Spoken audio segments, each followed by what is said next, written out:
Ready start. Speaker महोदय, यह बात हम सभी अच्छी तरह जानते हैं कि मनुष्य की तरक्की का सीधा संबंध उसके ज्ञान विज्ञान के स्तर से है। जब जब मनुष्य को अपने हित की कोई बात मिलती रही है, वह उसके सहारे आगे बढ़ता रहा है।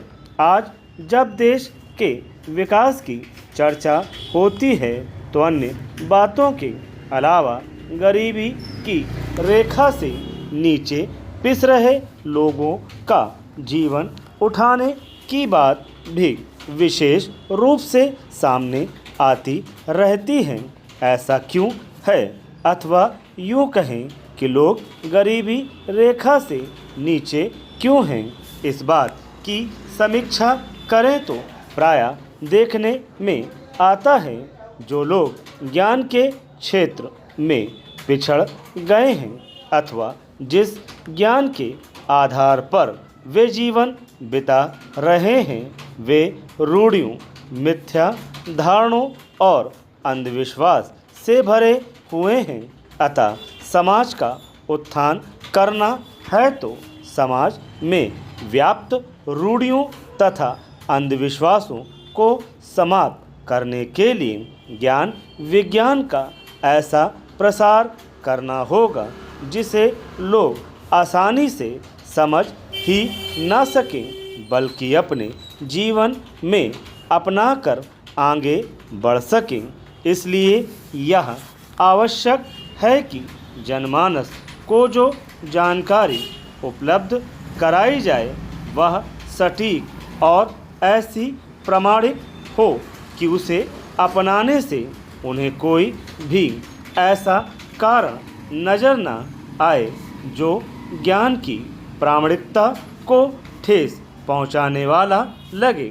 इसके लिए प्रामाणिक जानकारी का लोगों की अपनी भाषा में उपलब्ध कराना नितांत आवश्यक है।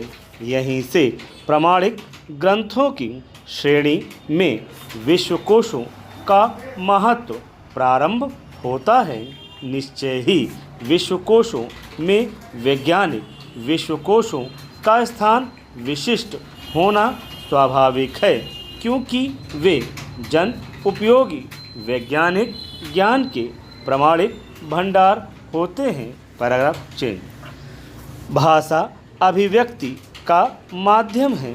हमारे देश में जनसंख्या के बाहुल्य के साथ भाषाओं की भी संख्या पर्याप्त है। वैसे तो लगभग हर 10-15 किलोमीटर पर बोली बदली सी लगती है, परंतु इन विभिन्न बोलियों से बनी भाषाओं से 18 भाषाएं हमारे देश की राष्ट्रीय भाषाएं हैं। ये सभी भाषाएं अपने अपने क्षेत्र में मधुर, सरस और सरल हैं। इन और ऐसी ही अनेक भाषाओं से देश को एक सूत्र में पिरोने के लिए संपर्क भाषा की आवश्यकता सभी महसूस करते रहे हैं। देश की सबसे अधिक जनसंख्या द्वारा बोली जाने वाली हिंदी को देश की सभी भाषाओं में संपर्क स्थापित करने के लिए चुना गया था।